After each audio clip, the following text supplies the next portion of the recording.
கிருஷ்ணன் ராஜகோபாலன் காலை நல்வணக்கத்தை அறிவித்துக் கொள்கிறேன். அனைத்து நேயர்களுக்கும் ஹரிஹர சர்மாவின் பணிவான நமஸ்காரங்கள். நமஸ்காரம். நான் கரூர்ல இருந்து வல்சலா பணிக்கர், பிரசன்ன ஜோதிடர். அன்பார்ந்த நேயர்களே, இந்த குரோதி வருடம் சொல்லக்கூடிய அருமையான வருடம். இந்த வருடத்தில் குரு பெயர்ச்சி சித்திரை மாதத்தில் 18ஆம் தேதி, அதாவது மே 1ஆம் தேதி 2024 ரிஷபத்து பெயர். ஒவ்வொரு ராசிக்கும் என்னென்ன நற்பலன்களையும் என்னென்ன தீய பலன்களையும் தருவார்னு பார்ப்போமா? அன்பார்ந்த கடகராசி நேயர்களே, உங்களுக்கு இந்த குரு பெயர்ச்சி எப்படி இருக்குன்னு பார்ப்போமா? இதுவரை உங்களுக்கு ராசிக்கு 10ஆம் இடத்துல இருந்து உங்களுடைய உத்தியோகத்திலையும் தொழிலையும் ஆட்டி படைச்சுக்கிட்டு இருந்தாரு. உத்தியோகத்துல ஒரு நிலையற்ற தன்மை இருந்தது. எப்பொழுதுமே ஜோதிட சாஸ்திரத்துல பொறுத்தளவுக்கு 10ஆம் இடத்தில் குரு வந்தால் பதவியும் பறிபோகும் அப்படின்னு இருந்துச்சு. அப்ப கடந்த ஓராண்டா இந்த கடகராசியை சேர்ந்த அன்பர்களுக்கு உத்தியோகத்துல ஒரு நிம்மதியற்ற தன்மை, ஒரு நிலையற்ற தன்மை, நமக்கு உத்தியோகம் இருக்குமா இருக்காதா அப்படின்ற பிரச்சனை, எதை தொட்டாலும் பிரச்சனை பிரச்சனை பிரச்சனை, எது பண்ணினாலும் உங்களுக்கும் உங்க மேலதிகாரிக்கும் கருத்து வேறுபாடுகளும் பிரச்சனைகளும் வந்துகிட்டு இருந்துச்சு. அது மட்டுமா அப்படின்னாக்கா உங்க சக தொழிலாளிக்கும் உங்களுக்குமே பிரச்சனை வந்துகிட்டு இருந்துச்சு. அது எல்லாம் இந்த குரு பெயர்ச்சியினால விலகக்கூடிய வாய்ப்புகள் உண்டாகும். இப்ப ராசிக்கு 11ஆம் இடத்துல குரு பகவான் வந்திருக்காரு. 11ஆம் இடத்துல குரு பகவான் வரும்போது எல்லாமே அள்ளி கொடுக்கக்கூடிய வாய்ப்புகள். இதுவரையிலும் கிள்ளி கொடுத்துக்கிட்டு இருந்த குரு பகவான் அள்ளி கொடுத்துக்கிட்டு இருந்தாரு. அதே போல நிரந்தர வேலை இல்லாம இருந்துகிட்டு இருந்த இந்த கடகராசி என்பவர்களுக்கு உத்தியோகத்துல நிரந்தர தன்மை கிடைக்கும். அதே போல கான்ட்ராக்ட்ல வேலை பார்த்துட்டு இருந்தவங்களுக்கு பணி நிரந்தரம் வாய்ப்பு கிடைக்கக்கூடிய வாய்ப்புகள் உண்டு. 11ஆம் இடத்துல குரு பகவான் இருக்கிறதுனால உங்களுக்கு தொழில் செய்யக்கூடிய கடகராசி என்பவர்களுக்கு தொழில்ல ஏற்றமான நிலை இருக்கும். எப்பொழுதுமே தொழில்ல தொய்வு ஏற்பட்டுருச்சு அப்படின்னு சொன்னாலே பிரச்சனை உண்டாகும். எந்த விதமான பிரச்சனை உண்டாகும் அப்படின்னு சொன்னாக்க, பொருளாதாரத்துல தடுமாற்றமான நிலை இருக்கும். ஒரு நாள் வியாபாரம் ஓடும், ஒரு நாள் வியாபாரம் ஓடாது. அப்ப மன உளைச்சல்களும் சங்கடங்களும் வந்துகிட்டே இருக்கும். அப்ப இந்த சங்கடங்கள் அத்தனையும் இந்த குரு பெயர்ச்சியின் மூலியமா உங்களை விட்டு விலகக்கூடிய வாய்ப்புகளும் உண்டு. இதை தவிர உங்களுடைய ராசிக்கு 5ஆம் இடமான விருச்சிகத்தை 11ஆம் இடத்துல இருந்துகிட்டு குரு பகவான் பார்க்கிறார். அப்ப பார்க்கும் பொழுது நீண்ட நாட்களாக குலதெய்வ வழிபாடு செய்யணும் அப்படின்னு நினைச்சுக்கிட்டு இருந்தவங்களுக்கு குலதெய்வ கோயிலுக்கு போகக்கூடிய வாய்ப்புகள் உண்டாகும். எப்போ ஒருத்தருக்கு குலதெய்வம் வந்தாங்க அப்படின்னாக்க தான் இஷ்ட தெய்வங்களும் நம்ம வீட்டை தேடி வருவாங்க. குலதெய்வத்துக்கு கண்டிப்பா வருஷத்துக்கு 2 முறையாவது சென்று வரணும். குலதெய்வம் இல்லைன்னாக்க, குலதெய்வத்தோட அருள் இல்லைன்னாக்க எல்லா பிரச்சனைகளும் உண்டாகும். இதை தவிர நம்ம 5ஆம் இடத்தை என்ன சொல்லுவோம்? பூர்வ புண்ணிய புத்திரஸ்தானம் அப்படிம்போம். இறந்தவர்கள் மரித்தவர்களுடைய ஆசீர்வாதமும் இல்லாம இருக்கும். இப்ப இந்த குரு பெயர்ச்சியின் மூலியமா குரு பகவானுடைய பார்வை படுறதுனால அந்த பித்ருக்களுடைய ஆசீர்வாதமற்ற தன்மை குறைஞ்சி பித்ருக்களுடைய ஆசீர்வாதமும் கிடைக்கும், குலதெய்வத்தோட அருளும் கிடைக்கும். இது ரெண்டும் கிடைக்கும் போது வெற்றி வெற்றி வெற்றி மட்டும்தான் உண்டாகும். அப்ப இந்த குரு பெயர்ச்சி உங்களுக்கு விசேஷமான குரு பெயர்ச்சி அப்படின்னு சொல்லலாம். இதை தவிர உங்களுக்கு 3ஆம் இடமான கடகத்துக்கு 3ஆம் இடமான கன்னிய குரு பகவான் 5ஆம் பார்வையா பார்க்கிறார்.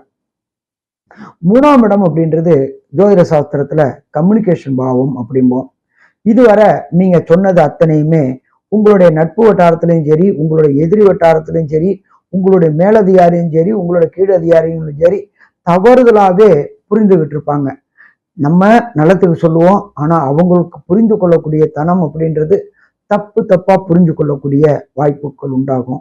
அதனால இந்த வாய்ப்புகள் அத்தனையும் இதுவரை தவறா புரிஞ்சுக்கிட்டு இருந்த அத்தனையும் இந்த குரு பெயர்ச்சி மூலியமாக நீங்கள் சொல்றத அத்தனையும் நல்லபடியா வரும்.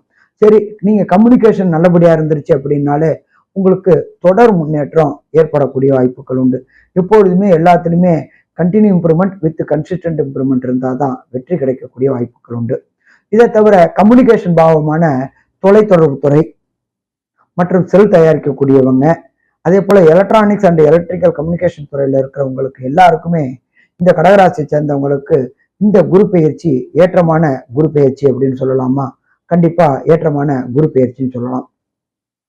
இதை தவிர 11ல இருக்கிற குரு பகவான் உங்களுடைய ராசிக்கு 7ஆம் வீடான மகரத்தை பார்க்கிறார். இதுவரை இந்த கடகராசி அன்பர்களுக்கு, கடகராசி சேர்ந்த பெண்ணுக்கோ ஆணுக்கோ திருமணம் தடையும் தாமதமும் ஏற்பட்டுட்டே வந்துச்சு. ஒரு சில நேரங்கள்ல வெறுப்போட உச்சிக்கே போயிருப்பாங்க. என்னது, யார் யாருக்கோ திருமணம் நடக்குது, நமக்கு மட்டும் திருமணம் நடக்க மாட்டேங்குதே அப்படின்ற விரக்தியிலையும் இதுலையும் இருந்தவங்களுக்கு இந்த குரு பெயர்ச்சிக்கு அப்புறம் இந்த இயர் எண்டுக்குள்ளார அடுத்த குரு பெயர்ச்சிக்குள்ளார கல்யாணம் ஆயிடும். இந்த குரு பெயர்ச்சிக்குள்ளார நிச்சயதார்த்தம் கண்டிப்பா ஆயிடும். இந்த அடுத்த குரு பெயர்ச்சிக்குள்ளார திருமணம் கைகூடுமா? திருமணம் கைகூடும். இதை தவிர திருமணமாகி நீண்ட நாட்களாக வம்சமிருத்தி என்கின்ற சந்தான பாக்கியம் இல்லாதவங்களுக்கு சந்தான பாக்கியமும் இந்த காலகட்டங்கள்ல கிடைக்கக்கூடிய வாய்ப்புகள் உண்டு. ஜோதிட சாஸ்திரத்துல 7ஆம் இடத்தை நாம என்ன சொல்லுவோம்? தொழில் பார்ட்னர், லைஃப் பார்ட்னர் அப்படிம்போம். இதுவரை உங்களை ஏமாற்றிக்கிட்டு இருந்த உங்களுடைய தொழில் பார்ட்னர் குரு பார்வை பழக்கும் பொழுது இத்தனை நாள் செய்த தப்ப உணர்ந்து அதனால ஏமாற்றப்பட்ட அத்தனை ரூபாயும் உங்களுக்கு கொடுத்துருவாரு. நட்பு வட்டாரத்தோட இதுவரையிலும் தொழில், அதாவது நட்பு மற்றும் பார்ட்னர் வட்டாரத்துல இதுவரையும் தொழில் செய்து ஏமாந்த கடகராசி என்பவர்களுக்கு இந்த குரு பெயர்ச்சியின் மூலியமாக ஏற்றம் கிடைக்கக்கூடிய வாய்ப்புகள் மிக மிக அதிகம். இந்த குரு லாபத்தில் உட்கார்ந்துருப்பார். கடகத்துக்கு பாக்யாதிபதி லாபத்தில் உட்கார்ந்தார்னா நல்லது தானே.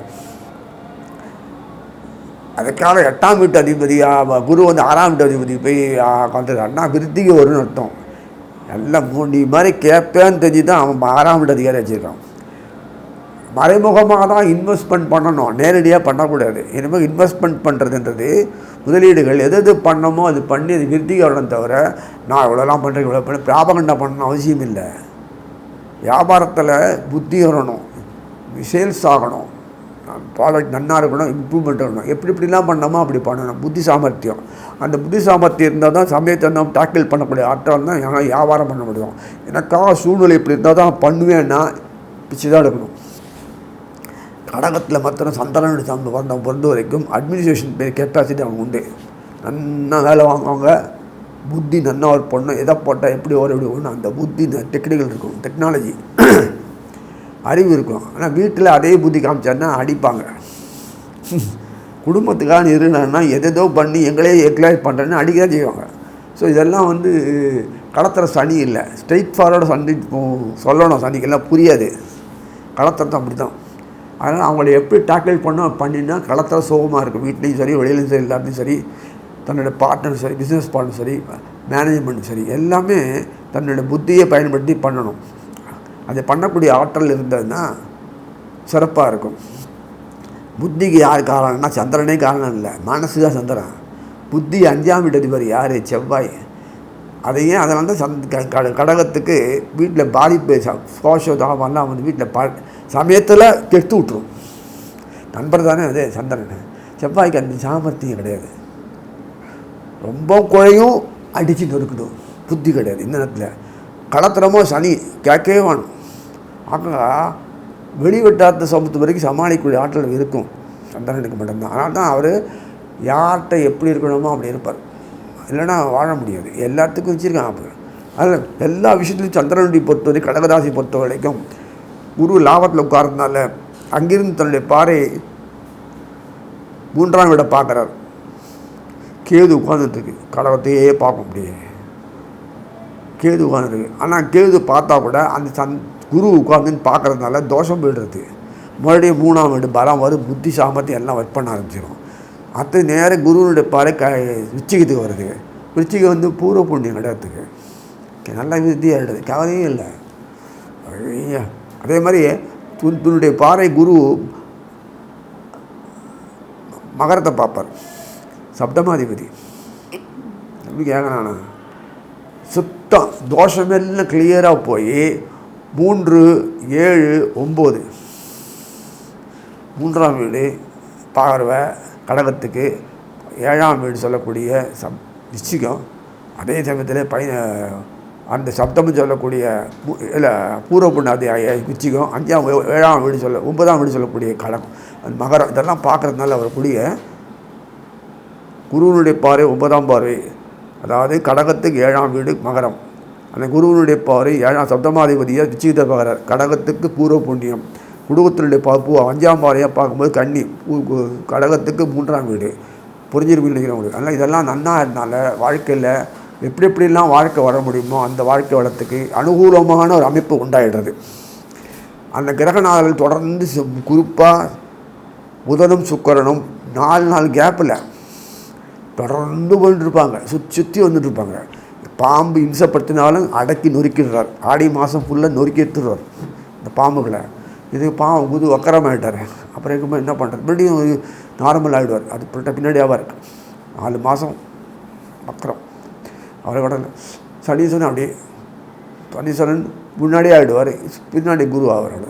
உடனடியே இவனு ஆகிடுவார். ஐப்பசி மாதம் சரியாயிடுவார், தை மாதத்தில் அவர் சரியாயிடுவார் குரு. அதனால் எல்லா விதமான வாழ்க்கைக்கு செவ்வாய் கடைசியில் தான் வக்கரமாவார். 2 மாதம் உடனே வக்கரமாக மிதுனத்துக்கு போவார். கடகத்துலேருந்து செவ்வாய் தோற பிறகு வக்கரமாவார். அந்த மிதுனத்துக்கு போகிற சரியாயிடும். அங்கேருந்து தொடர்பெல்லாம் கொள்வார், பிரச்சனையே இல்லை. கடகத்தில் வக்கரமானால் தான் செவ்வாய்க்கு பலம் வரும், அதனால் பலம் மாறார். மிதுனத்தில் போய் சரியான பிறகு பார்வை கிடைக்கிறது. இதெல்லாம் எவ்வளவோ விஷயங்கள்லாம் அனுகூலமாக்கிறதுக்காக சிலதெல்லாம் வச்சுருப்பான். அதெல்லாம் நமக்கு கெடுதலுக்காக இல்லை, அதுக்குள் செயல்பாடில் நமக்கு வேண்டியது ரிசல்ட்டு. எந்த பிரச்சனையும் இருக்கக்கூடாது, அழகாக போய் முடிக்கிற காரியம். அது புத்தி நல்லா வேலை செய்யும். எல்லா விஷயத்துலேயும் புத்தி நல்லா வேலை செய்யும். குடும்பத்தில் அரவணைச்சின்னு போகலாம். குழந்தைகள் வளர்ச்சி நீ ஒன்றும் கையெழுக்க வேணாம், அதுகள் ஆற்றலை பார்த்து நமக்கு இப்படி அப்படின்னு. ஸோ வெளிவட்டார் நன்னா இருக்கும். இந்த குழந்தைகளுடைய வளர்ச்சி நன்னா இருந்தாலும் வெளிவட்டார் பார்த்து எச்சரிக்கையாக பயன்படுத்திக்கோங்க. அது லைஃப்பை பழக்காத பார்த்துக்கிட்டு உங்கள் கையில் தான். அதுக்கிட்ட எப்படி அரவணைக்கணும், அதை தட்டின்னு போகணும். சத்சங்கத்தில் ஈடுபட வைக்கணும். அந்த எப்போ தவறி அந்த போக்கில் விட்டிங்கன்னா அப்போ நீங்கள் ஏற்க வேண்டியதான். Your losing your son R daughter. அதான் பச்சையாக சொல்லுவேன். இந்த குரு பயிற்சி உங்களுக்கு உங்களுடைய ராசிக்கு 11ஆம் இடம் லாபஸ்தானத்தில் வருது. இந்த குரு நிறைய நன்மைகளை தான் கொடுக்க போகிறாரு. இந்த ஒரு வருஷம் உங்களை நீங்கள் ஆசுவாசப்படுத்திக்கலாம். ஒரு வருஷத்துக்கு பூரணமான குரு பலன் உங்களுக்கு உண்டுங்க. நீங்கள் பொதுவாகவே நம்ம என்னென்னா வாழ்க்கையில் பெரிய பெரிய விஷயங்களை எதிர்பார்த்துட்டு நமக்கு பக்கத்தில் இருக்கக்கூடிய சின்ன சின்ன விஷயங்களை முயற்சியே பண்ணுறது கிடையாதுங்க. நீங்கள் முயற்சி பண்ணணும். ஏன்னா இப்போ குரு உங்களுக்கு 11ல் இருந்துட்டு எந்த ஸ்தானத்தை பார்க்குறாருன்னா 3ஆம் இடம். 3ஆம் இடம்ங்கிறது சின்ன விஷயங்களை குறிக்கக்கூடியது, அதே நேரத்தில் முயற்சியும் குறிக்கக்கூடியது. அப்போது நீங்கள் சின்ன சின்ன விஷயங்கள் முயற்சி பண்ணுங்கள், அது உங்களுக்கு பெருசாக கண்டிப்பாக மாறி நல்ல விஷயங்களை உங்களுக்கு கொடுக்குங்க. அதே மாதிரி 7ஆம் இடம், 7ஆம் இடத்தை குரு பார்க்குது, 5ஆம் இடத்தையும் குரு பார்க்குது. 7ஆம் இடம்ங்கிறது நிவர்த்தி ஸ்தானம். அதாவது உங்களுடைய பிரச்சனைகள்லேருந்து இப்போதைக்கு கண்டிப்பாக உங்களுக்கு நிவர்த்தி உண்டு. அதே மாதிரி குரு, அதாவது சனி பார்த்திங்கன்னா பெரிய பிளானட்டு. அவருடைய தீமைகள்லேருந்து குறைக்கிறதுக்காகத்தான் குரு என்னென்னா வருஷத்துக்கு ஒரு தடவை பயிற்சி ஆகிறாரு. ஒரு வருஷம் நம்மளே காப்பாற்றுறதுக்காக இந்த குரு பயிற்சி வந்திருக்குது அப்படின்னு நீங்கள் முழுசாக ஃபஸ்ட்டு நம்பணும். 5ஆம் இடம்ங்கிறதா மகிழ்ச்சி. இந்த ஒரு வருஷம் உங்களுக்கு நீங்கள் நினச்ச விஷயங்கள் எல்லாமே உங்களுக்கு கைகூடும், மகிழ்ச்சியாகவும் இருக்குங்க. அதுக்கு நீங்கள் என்ன செய்யணும் அப்படின்னா ஃபஸ்ட்டு முயற்சி பண்ணணும். ஓகேங்களா? 11ஆம் இடம்ங்கிறது அதாவது நீங்கள் நினைத்த அத்தனை விஷயங்களுமே ஈடேறக்கூடிய அமைப்பு தான் 11ஆம் இடம் அப்படிங்கிறது. அதே மாதிரி குபேர சம்பத்துக்கு ஒப்பான இடம்.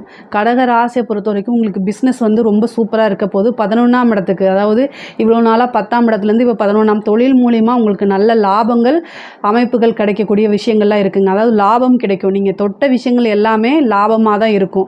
நீங்கள் ஒரு விஷயம் செஞ்சீங்க அப்படின்னா, முயற்சி போட்டிங்க அப்படின்னா கண்டிப்பாக அது லாபத்தில் தான் முடியும். 100% லாபத்தில் தான் முடியும். இவ்வளோ நாளாக நீங்கள் ஒரு கமிட்மெண்ட் கொடுத்துருப்பீங்க, ஆனால் அதை உங்களால் நிறைவேற்ற முடியாமல் இருக்கும். இப்போ அப்படி கிடையாது. நீங்கள் அதுக்குண்டான விஷயங்களை எடுத்தாலே, முன்னிறுத்தினாலே கண்டிப்பாக அது நல்லபடியாக முடிஞ்சிடும். கமிட்மெண்ட்டெல்லாம் ஈஸியாக நிறைவேற்ற முடியும். அதே மாதிரி பணம் பல வகைகளில் இருந்து வரக்கூடிய அமைப்புகள் இருக்குது. பணம் அப்படிங்கிற ஒரு விஷயம் இவ்வளோ நாளாக தட்டுப்பாடாக இருந்திருந்தாலும் இந்த குரு லாப குருவாக இருக்கனால உங்களுக்கு பல விஷயங்களை கொடுத்துருவார். நீங்கள் நினச்ச விஷயங்களை காட்டிலும் நினைக்காத விஷயங்கள், அற்புதமான விஷயங்கள் எல்லாமே கொடுத்துருவார். ஏன்னா இந்த குரு குபேர சம்பத்து, அதாவது கோடீஸ்வரன் ஆக்கக்கூடிய அமைப்புகளை தான் இருக்குது. ஆனால் அதுக்குண்டான முயற்சிகளை நீங்கள் கண்டிப்பாக முன்னிறுத்தணும். அதாவது முன்னாடி முடிவெடுக்கணும். நீங்கள் சின்ன சின்ன விஷயங்களுக்கெல்லாம் நல்ல எஃபர்ட் போட்டிங்கனாலே கண்டிப்பாக அதுக்குண்டான உண்டான பலாபலன்கள் வந்து நிறைய கைகூடும். 5ஆம் இடம்ங்கிறது அதிர்ஷ்டஸ்தானம்.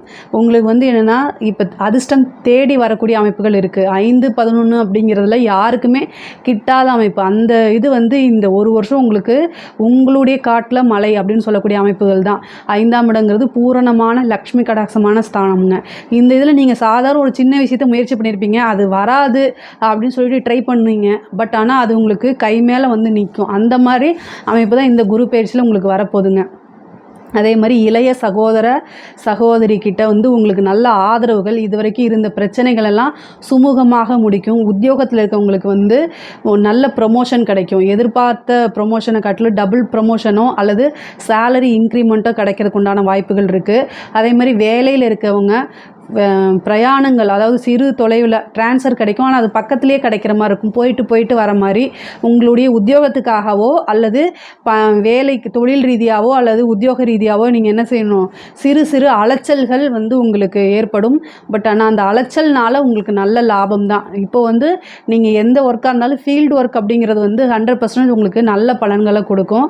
அதே நேரத்தில் வந்து நீண்ட தூர பிரயாணங்களும் உங்களுக்கு உண்டுங்க. அதாவது அந்த பிரயாணம் மூலிமா உங்களுக்கு நல்ல ஆதாயமும் லாபமும் கிடைக்கிறதுக்கு அமைப்புகள் இருக்குது. அதே மாதிரி புனித நதி நீராடலாம். ஏன்னா 5ஆம் இடத்தை பார்க்குது குரு. அப்போ வந்து என்னென்னா கோவில் யாத்திரைகள் செல்லக்கூடிய அமைப்புகளும் இருக்குது. திடீர்னு ஒரு கோவிலுக்கு போகணும்னு நினச்சிட்டு இருந்திருப்பீங்க, ஆனால் அது போக முடியாமல் பல வருடங்களாக தட்டி போயிட்டுருக்கும் இல்லையா, அந்த கோவிலுக்கெலாம் என்னென்னா திடீர்னு போகக்கூடிய அமைப்புகள் கிடைக்குங்க. அதே மாதிரி பார்ட்னர்ஸ் மூலிமா பிஸ்னஸ்க்கு வந்து ஏன்னா 7ஆம் இடத்தை குரு பார்க்குது. பார்ட்னர்ஸ் மூலிமா ஆதாயம் உண்டு. உங்களுக்கு வந்து இன்வெஸ்ட் பண்ணுறதுக்கு மணி இல்லைனா கூட, அமௌண்ட் இல்லைனா கூட பார்ட்னர்ஸ் கிடைப்பாங்க. பார்ட்னர்ஸ் வந்து என்னென்னா அமௌண்ட்டை வந்து இன்வெஸ்ட் பண்ணுற பணத்தை வந்து இன்வெஸ்ட் பண்ணக்கூடிய அமைப்புகள். நீங்களே தொழிலை பார்த்துக்கங்க, எனக்கு அதுக்குண்டான பர்சன்டேஜ் கொடுத்துருங்க அப்படின்னு சொல்லக்கூடிய அமைப்புகள்லாம் இப்போ கை மேலே உங்களுக்கு கூடி வந்துடும். பூர்வீக சொத்துக்கள் தேடி உங்களுக்கு வரும். இது வரைக்கும் இருந்த வில்லங்கங்கள்லாம் நீங்கி, பூர்வீக சொத்துக்கள் இருந்த வில்லங்கங்கள்லாம் பிரச்சனைகள்லாம் நீங்கி உங்களுக்கு அது கைகூடும். அதே மாதிரி காதல், அதாவது காதல் உங்களுக்கு ப்ராப்ளமாக இருந்தாலும் பிரிந்த காதல் ஒன்று கூடக்கூடிய அமைப்புகள் இருக்குது. காதல் வந்து கல்யாணத்தில் போய் முடியும். ஏன்னா 7ஆம் இடத்தையும் பார்க்குறாரு. அப்போது திடீர்னு லவ் மேரேஜ் ஆகிறது அல்லது பேரண்ட்ஸே வந்து ஆசீர்வாதம் பண்ணி உங்களுக்கு கல்யாணம் பண்ணி வைக்கக்கூடிய அமைப்புகள்லாம் இருக்குது. இவ்வளோ நாளாக உங்களுக்கு திருமணத்தில் தடை இருந்தாலுமே குரு களத்திர ஸ்தானத்தை பார்க்குறாரு. அப்போது திருமணம் பிராப்தம் உறுதியாக உண்டு. புத்திர பாக்கியம் உண்டு. சந்தான பிராப்தம் இந்த குரு பயிற்சி உங்களுக்கு கொடுக்குறாரு. ரொம்ப நாளாக கல்யாணம் ஆகிட்டு ரொம்ப நாளாக குழந்தை இல்லை, அதுக்காக நீங்கள் ட்ரீட்மெண்ட் எடுக்கிறீங்கன்னா குரு பூர்வ புண்ணியஸ்தானம் புத்திரஸ்தானம் சொல்லக்கூடிய 5ஆம் இடத்தை பார்க்குறாரு. குலதெய்வ வழிபாடு பண்ணுங்கள். அதுக்கப்புறம் நீங்கள் ட்ரீட்மெண்ட் போங்க. அந்த ட்ரீட்மெண்ட்டு கண்டிப்பாக உங்களுக்கு சக்ஸஸில் தான் முடியுங்க. அதே மாதிரி 3ஆம் இடத்தை பார்க்கும்போது என்னென்னா சிறு விஷயங்களில் நீங்கள் முயற்சிகள் பண்ணணும். சிறு தூர பிரயாணங்கள், அலைச்சலுக்கு நீங்கள் சளைக்கக்கூடாது. பொதுவாகவே கடகராசி வந்து அதுக்கு அதிபதி வந்து சந்திரன். அவர் வந்து ஃபாஸ்ட்டாக மூவ் பண்ணக்கூடிய ஒரு கிரகம் இல்லையா. ஸோ அதனால் நீங்கள் அலைச்சலுக்கு தயங்க மாட்டீங்க. இந்த காலகட்டத்தில் அஷ்டமத்து சனி இருக்கு இல்லையா, ஸோ அதை ஒதுக்கி வச்சுட்டு நீங்கள் என்ன செய்யணும், சிறு அலைச்சல்களுக்கு தயங்காமல் போனீங்க அப்படின்னா அத்தனையுமே உங்களுக்கு சக்ஸஸாக முடியுங்க. முக்கியமாக ஏதாவது கோர்ட்டு கேஸு வழக்குகள் அது மாதிரி இருந்தால் அது வந்து உங்களுக்கு சுமூகமாக முடியறதுக்கு உண்டான வாய்ப்புகள் இருக்குது. நீங்கள் கமிட்மெண்ட் அப்படிங்கிற ஒரு விஷயத்தில் மட்டும் ரொம்ப கவனமாக இருக்கணும். அதாவது பணம் உங்களுக்கு நிறையா வரும், பட் ஆனால் என்னென்னா இந்த தேதியில் நான் கொடுக்குறேன் அப்படிங்கிற விஷயங்களை மட்டும் நீங்கள் சொல்லக்கூடாது. அப்படி சொன்னீங்க அப்படின்னா அது வந்து அந்த டைமில் நீங்கள் பணம் கொடுக்க முடியாத மாதிரி உங்களுக்கு போயிருங்க. மற்ற எல்லா விஷயமும் உங்களுக்கு ஓகே தான். கமிட்மெண்ட் அப்படிங்கிறது வாய் விட்டு இந்த டேட்டில் கொடுக்குறேன் அப்படிங்கிறத மட்டும் சொல்லாமல் இருந்தாலே ரொம்ப நல்லது. அதே மாதிரி படிக்கக்கூடிய குழந்தைகள் வந்து ரொம்ப அற்புதமான டைமு. கலை இலக்கியம் சார்ந்தவங்களுக்கெலாம் வந்து அவார்ட் கிடைக்கிறதுக்கு உண்டான அமைப்புகள் இருக்குங்க. படிக்கிறவங்க படித்து முடிச்சுட்டு வேலை கிடைக்கிறது. ஒரு காலேஜ் முடிக்கிறவங்களுக்கெலாம் வந்து என்னென்னா பிஜி போகிறதுக்கு, பிஜி முடிக்கிறவங்க நல்ல ரேங்க் ஹோல்டராக வெளியில் வருவாங்க. அதே மாதிரி கேம்பஸில், அதாவது கேம்பஸ் இன்டர்வியூவில் வந்து செலக்ட் பண்ணுறது, பிளேஸ்மெண்ட் ஆகிறதெல்லாம் உங்களுக்கு வாய்ப்புகள் இருக்குது. அதே மாதிரி கவர்மெண்ட் ஜாப் ட்ரை பண்ணிகிட்டு இருக்கவங்களுக்கு இந்த டைம் 11ஆம் இடத்துல குரு வந்திருக்கு. 3ஆம் இடம்ங்கிறத இன்டர்வியூ எக்ஸாம்ஸ் எழுதுறதெல்லாம். அப்போது இந்த நீங்கள் எக்ஸாம் எழுதுனீங்க, இவ்வளோ நாளாக கஷ்டப்பட்டிருக்கீங்க, எக்ஸாம் எழுதுங்க, சின்சியராக பண்ணுங்கள். கண்டிப்பாக குரு பிராப்தம் நல்லா இருக்குது. அதிர்ஷ்டஸ்தானத்தை பார்க்குறாரு லாபஸ்தானத்தில் இருந்துட்டு. அப்போது நீங்கள் எக்ஸாம்ஸ் எல்லாம் பாஸ் பண்ணக்கூடிய வாய்ப்புகள் இருக்குது. முக்கியமாக இந்த சிவில் சர்வீஸ்லாம் இருக்குங்க இல்லையா, நீங்கள் டிஎன்பிசியாக இருந்தாலும் சரி, சிவில் சர்வீஸாக இருந்தாலும் சரி, இந்த குரு வந்து உங்களுக்கு அஷ்டமது சனி அப்படிலாம் நீங்கள் நினைக்காதீங்க. நீங்கள் முயற்சி மட்டும் பண்ணுங்கள். குரு, அதாவது சனியை விட குரு தான் வந்து பெரிய கிரகம், ஓகேங்களா. அது வந்து கொடுக்குறதுல வந்து கோடி பர்சன்டேஜ் வந்து வேலை செய்வார். கொடுக்கணும்னு நினச்சிட்டாரு அப்படின்னா குரு கொடுக்குறத யாருனாலையும் தடுக்கவே முடியாது, அந்த மாதிரி கொடுத்துருவார். ஸோ அதனால் நீங்கள் முயற்சி பண்ணுங்கள். கண்டிப்பாக நீங்கள் எக்ஸாம்ஸ்லாம் வந்து என்ன பாஸ் பண்ணி அடுத்த லெவலுக்கு போயிடுவீங்க. உறுதியாக கவர்மெண்ட் வேலை அப்படிங்கிறது உங்களுக்கு உண்டுங்க. அதே மாதிரி பெண்களை பொறுத்த வரைக்கும் ரொம்ப ரொம்ப கவனமாக இருக்கணும். ஏன் அப்படின்னா ஏன்னா 5ஆம் இடத்தை பார்க்குது, 7ஆம் இடத்தை பார்க்குது. அப்போ வந்து காதல் வயப்படுறதுக்கு உண்டான அமைப்புகள்லாம் இருக்குது. இந்த காலத்தில் அது வந்து தப்புன்னு நான் சொல்ல வரலை. பட் ஆனால் என்னென்னா உங்களுடைய பேரண்ட்ஸோட சப்போர்ட்டோட தான் நீங்கள் மேரேஜ் பண்ணிக்கணும். இல்லை அப்படின்னா ஏற்கனவே உங்களுக்கு சனியோடைய பார்வை இருக்குது. அதனால் நீங்கள் புதுசாக நீங்கள் லவ் பண்ணுறீங்க அப்படின்னா 1 வருஷம் 2 வருஷம் தள்ளி போடுங்க. பேரண்ட்ஸோடைய சப்போர்ட்டோட மேரேஜ் பண்ணிக்கிறது நல்லது. அப்படி இல்லை அப்படின்னா அமைதியாக மூவ் ஆன் பண்ணி போகிறது நல்லதுங்க. ஆனால் ஆல்ரெடி இப்போ 2 வருஷம் 3 வருஷமாக லவ் பண்ணிகிட்ருக்கவங்களுக்கு இந்த வருஷம் வந்து மேரேஜ் ஆகிறதுக்கு உண்டான அமைப்புகள் இருக்குது. பெண்களை பொறுத்த வரைக்கும் நல்ல முன்னேற்றங்கள், இப்போ தொழில் பண்ணிகிட்ருக்கவங்களுக்காக இருந்தாலும் சரி, வேலையில் இருக்கவங்களுக்காக இருந்தாலும் சரி, அடுத்தடுத்த லெவலுக்கு போகிறது, உங்களுடைய பேர் புகழ் எல்லாமே பரவுறது, ப்ளஸ் குடும்பத்தோடைய ஆதரவு கிடைக்கிறது. இவ்வளோ நாளாக உங்களுக்கு சப்போர்ட் இல்லாமல் இருந்தால் கூட இப்போது மாரல் சப்போர்ட் பண்ணுறதுக்கு எல்லா உறவுகளுமே உங்கள் கூட துணை நிற்பாங்க. அது வந்து சகோதர வழியாக இருந்தாலும் சரி, மூத்த சகோதரனாக இருந்தாலும் சரி, ஆதரவுகள் அதிகமாக கிடைக்கும். பெரிய லெவலில் உங்களுக்கு சப்போர்ட்டும் கிடைக்குங்க. இந்த டைம் வந்து பார்த்திங்கன்னா உங்களுடைய திறமைகள் எல்லாம் வெளிக்கொண்டு வரணும். ஆணாக இருந்தாலும் பெண்ணாக இருந்தாலும் உங்களுடைய திறமைகளை வெளிக்கொண்டு வாங்க. கலை சார்ந்த துறைகளுக்கு வந்து 5ஆம் இடத்தை குரு பார்க்குது 11லேருந்து. நீங்கள் நினைக்கக்கூடிய விஷயங்கள் எல்லாமே நடக்கும், சக்ஸஸ் ஆகும். சமூகத்தால் அங்கீகரிக்கப்பட்ட, அதாவது கலைமாமணி, கலை விருதுகள்லாம் உங்களுக்கு கிடைக்கும். பெரிய பெரிய ஆப்பர்ச்சுனிட்டிஸு, அதாவது திரைத்துறையினர் சம்மந்தப்பட்ட விஷயங்கள்லாம் உங்களுக்கு, திரை சம்மந்தப்பட்ட விஷயங்கள்லாம் உங்களுக்கு கிடைக்கும். பெரிய லெவலில் பேர் புகழ் கிடைக்கிறதுக்கு உண்டான வாய்ப்புகள் இருக்குது. சொசைட்டியில் பெரிய மனிதர்கள் அப்படின்னு சொல்லக்கூடியவர்களுடைய அறிமுகம் உங்களுக்கு கிடைக்கும். அது மூலிமா நீங்கள் உங்களுடைய பிஸ்னஸை டெவலப் பண்ணுறதுக்கு நிறைய ஆப்பர்ச்சுனிட்டிஸ் இருக்குது. அஷ்டமது சனி இருக்குது அப்படிங்கிறத நீங்கள் மனசுலேருந்து எடுத்தால் மட்டும்தான் இத்தனை விஷயமும் பலிக்கும். அஷ்டமது சனி இருக்கும்போது எதுவுமே பலிக்காது அப்படிலாம் நினைக்காதீங்க. அப்போது கிரகம் குரு அப்படின்னு தேவையில்லை இல்லையா, அப்புறம் ஏன் நம்ம குரு பேச்சு கொண்டாடுறோம்? அப்போ குருவுக்குன்னு ஒரு வேல்யூ இருக்குது. ஸோ குரு பார்க்கக்கூடிய அத்தனை விஷயங்களையுமே அவர் வளர்த்து விடுவார். ஸோ உங்களுக்கு பார்க்கக்கூடிய விஷயங்கள் வந்து பார்த்திங்கன்னா 3, 5, 7 எல்லாமே சுபஸ்தானங்கள் தான். அப்போ உங்களுக்கு வெற்றிங்கிறது ரொம்ப ரொம்ப உறுதியானது. சில பேருக்கு வந்து வெளிநாடு செல்லக்கூடிய அமைப்புகள் இருக்குது. 11ல் இருக்கனால வெளிநாடு அல்லது வெளி மாநிலம் செல்லக்கூடிய அமைப்புகளும் இருக்குங்க. இந்த குரு பயிற்சியை பொறுத்த வரைக்கும் நீங்கள் ரொம்ப ரொம்ப உங்களுக்கு ரொம்ப நல்லா இருக்குது. அதாவது சனியோடைய பார்வையிலேருந்து உங்களுக்கு 1 வருஷத்துக்கு வந்து பூரணமான விதிவிலக்கு இருக்குது. இந்த குருபலம் வந்து இருக்கும்போது நிறைய விஷயங்களை நீங்கள் சாதிச்சுக்கலாம். அதுக்கு தகுந்த மாதிரி புது முயற்சிகள் எடுக்கலாம். நம்ம முயற்சி எடுத்தால் இவ்வளோ நாளாக தோல்வி அடைஞ்சிருக்கு, இப்போவும் தோல்வி அடையும் அப்படிங்கிற எண்ணங்களை இந்த டைமில் மாற்றிக்கிட்டீங்க அப்படின்னா உங்களுக்கு 100% எல்லாமே தொட்டது எல்லாமே சக்ஸஸாக தான் ஆகும்.